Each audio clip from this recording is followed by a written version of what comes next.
Hey, everybody. I'm Chris Metzler, one of the programmers here at SFND Fest. We're celebrating our 26th year of bringing some of the most interesting, cool, and unusual films from around the world. And you just got a chance to see a really wonderful film, LaRoy, and we're lucky enough to have filmmaker Shane Atkinson with us. Welcome, Shane. Thanks for having me. Thanks for showing the film. We're excited to be a part of the festival. Very cool. Well, you know, when we started watching the film, we didn't really quite know what to expect, and it was just like a wonderful trip. And so, what was the kind of genesis of this project, and how did you go about approaching telling the story? I think the genesis probably, I think the script sort of came out of frustration as much as anything else. I had another project that I was trying to get off the ground for a long time, and would sort of start to go, then fall apart, then start to go, then fall apart. And I got a little bit frustrated with it. So I just kind of put it on the shelf and decided to just lock myself in a room and just write something that I was excited about. I didn't try not to think about too much else, what was selling or what was possible to get made. I just tried to think of something that was interesting to me, was my sense of humor, was something that I would want to watch. So just kind of locked myself in a room for a few months and came out with this script, and luckily we were able to get it made after a few years of trying. And can you tell us a little bit about like your writing process? I mean, the film is so visual. I mean, when you're putting together the story, I mean, how much of it is kind of as you what's on screen, what you imagined as you directed it, and how much of it kind of evolves during the production process? I feel like with this one I had a pretty strong idea of what I wanted. I knew, for example, like the location in West Texas that I wanted. My wife is not from West Texas, but she's from a small Western town. And I think as I was writing the story, and especially as I was looking for locations, I realized that a lot of it I had based on her town. A lot of the locations were locations that that exist in her town. And so I realized that I was sort of stealing from that a little bit.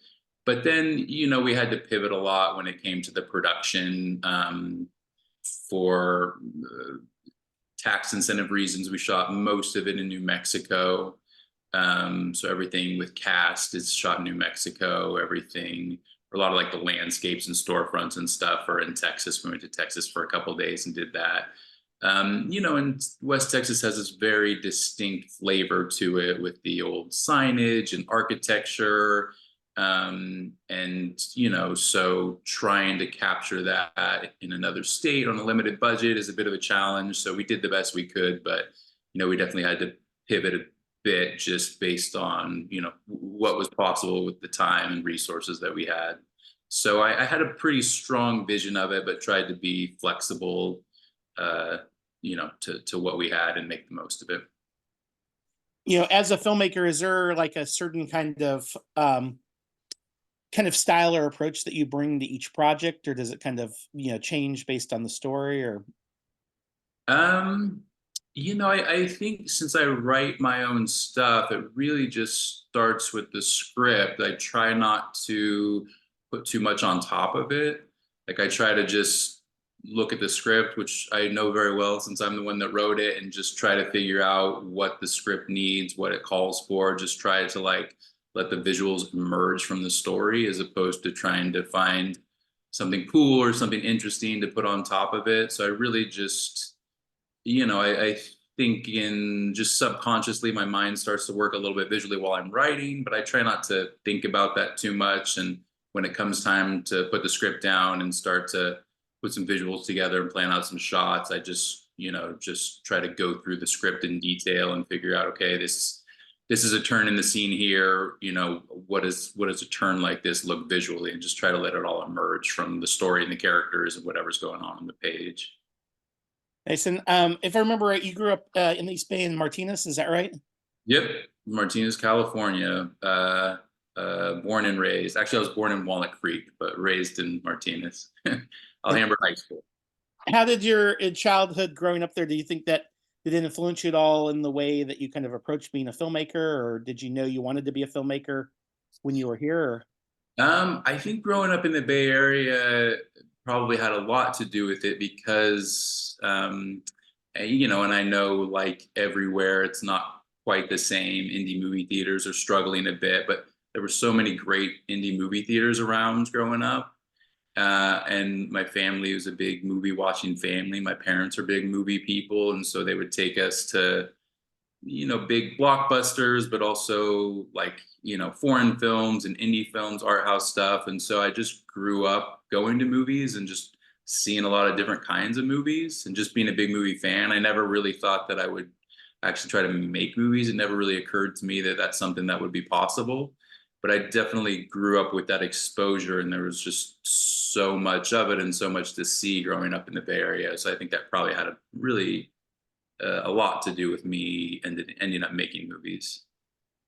Well, one of the things that we love about film festivals, not just in programming, but I think of the ones we go chance to see, is that obviously film festivals are great to discover new films and just kind of see kind of um, different approaches to kind of cinema. But also, I know there's a lot of young people that come to film festivals sometimes and are kind of looking to kind of be inspired. Like, how did you decide to kind of cross that bridge of knowing that you wanted to try to make a film, or that was like maybe a path you wanted to go down? I like growing up, I made films with friends, just, silly little sketches mostly. Um, I had uh, a lot of siblings around. I'm one of six, so I could, write stuff for my siblings and cast five parts and have people to play them. So I grew up doing that just for fun, not really with any ambition. And then eventually going to school, I thought, well, maybe I'll take a film class. I didn't really know what else to do. So just started to do that and then started to volunteer on student shoots and, eventually just kind of said, well, I'm not really good at anything else. Maybe I'll give this a try. You mentioned about some of the kind of ways that you kind of had to navigate just kind of a indie budget and with still kind of a big vision. Interesting stories from the production, or kind of war stories of, or different things that happened that you didn't expect, but kind of took the film in a different way, but still good. Um, yeah, it was definitely a challenge. I tried to write like a very simple story. The first feature that I really love is the Coen Brothers Blood Simple. Um, it's just like such an amazing script, I think, for like a first time director. Like it's so economical, just like a handful of characters, handful of locations, but it's so rich and layered and tense and wonderful. Like doing something like that was the goal. And then I wrote this script, which is very much not that. It's got way too many characters, way too many locations, way too many cars, way too much driving around. And so, yeah, it's like I tried to write with a little bit with budget in mind, but ended up, going a little bit bigger with it. It's a little more, it's a bit complicated, and so it was definitely a challenge. We ran into everything on set, like weather issues and budget issues and schedule issues and, actors that we had that, had to drop out for one reason or the other and we had to recast. And so, thankfully we had a good core team and we just kind of kept moving forward. And it was a challenging production. When we came out on the other side, we weren't sure what we had, but we edited it together the best we could. And thankfully the cast was really terrific. You have, as I was mentioning before, maybe big ambitions of what something might look like or what something might be, or you have some great shot in mind that you think is really going to make a scene. And then the reality of it is you just don't have time for that, or you don't have that equipment, or whatever. But we had a really, really great cast from top to bottom, and I always just felt like during the production, like, okay, like as long as we're getting these performances from this great cast, then that's all that really matters. So, whatever challenges we had at the end of the day, I think the film, is what it is largely because we just had that terrific cast. Well, it's a special film. Like I said, it was a kind of a nice gem to kind of run across, and excited for you to be part of SF Indie Fest. For folks that want to kind of continue to follow the films you made, is there anywhere on social media that they should check out or follow? No, I'm not on social media. Hope to have another film soon, but I don't know how I'd tell people about it. Well, very cool. Well, keep us posted about it, and maybe the things will align, and we'll get a chance to bring your next film back to SF Indie Fest. Thanks again, Shane. That would be great. Thank you very much.